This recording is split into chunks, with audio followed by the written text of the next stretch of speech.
The end of the autonomy of the private banks.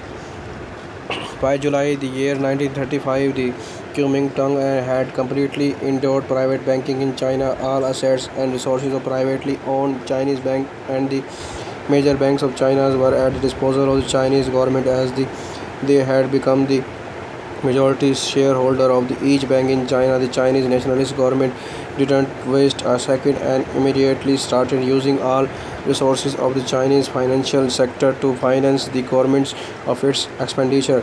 The banks were all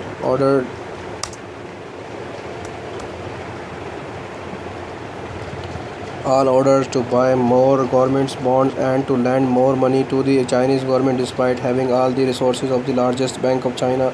The Chinese nationalist government only had just enough revenue to remain solvent. The banking corps proved to have no effect, good or bad, on the deflation plaguing and China's at the time of the and many private businesses would continue to go bankrupt as smugglers would take more silver or of the Chinese shores to sell at a profit in order to prevent the illegal exports of silver out of China. The Kuomintang made the crime of the smuggling of silver out of China punishable by either the death penalty or the life imprisonment. The new legislation proved ineffective and the deflation would continue to lower the prices as private banking and had come to an end in China. Minister Kong laid for a proposal to create a new national fiat currency which would only be backed by the government. Promised the new currency would only consist of a paper money and was intended to give multiple benefits exclusively to the Chinese nationalist government. One of these benefits was making all silver in China government owned property, and the other was the expanding the Kuomintang and control over the China economy as the Chinese government was now officially in possessions of all silver in China, and with the aid of the currency stabilization fund which was created by the United Kingdom and the United States to help the Chinese currency. It was generally believed that the China's deflation problem could be solved. The Chinese nationalist government would gain a complete monopoly over the Chinese money supply. This would make it possible for the government to monetize its debates and destruction of the Chinese monetary system during this era had helped the Chinese Communist government triumph on the Chinese mainland in the 1949 introduction of the Chinese national yuan.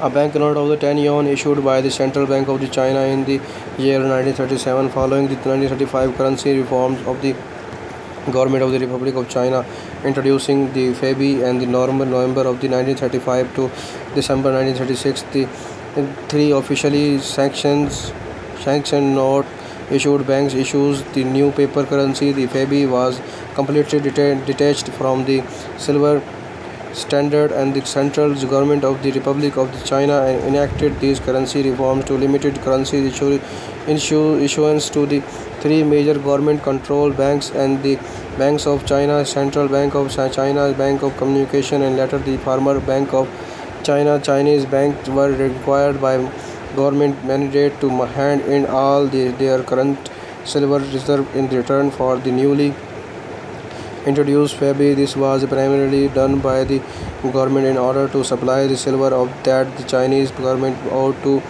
the United States. The Chinese governments and the central bank were careful to do a controlled release of about 200 billion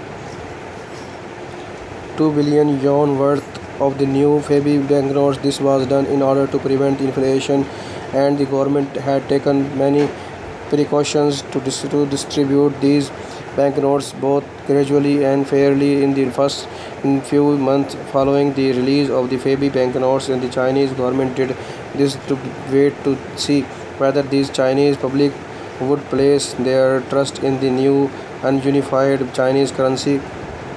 Banknote issued by the Chinese private banks such as the Zhongpiao were allowed to still circulate in amounts fixed by the governments, but these privately produced banknotes were to be gradually phased out in the favor of the new currency. All private individuals and institutions that were in the possession of any silver were decreed to exchange it for the new national currency within a period of 6 months.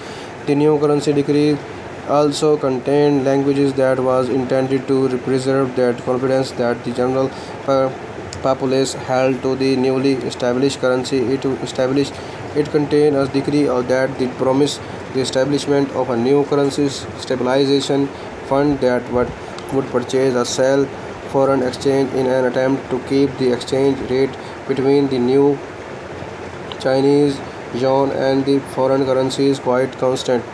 The currency decree also contains several provisions that were intended to alter the function of the central bank of the China itself. Instead of the central bank merely being a division of the Chinese government treasury, the Central Bank of China was decreed to become a bank that would become completely disconnected from the Chinese government treasury. That currency decree also maintained in its text that the plans of the financial readjustment have been made whereby the national budget will be balanced, and Ministry of the Finance H. Kong also reaffirmed that the Chinese government was determined to make sure that the new currency would not suffer from the inflation.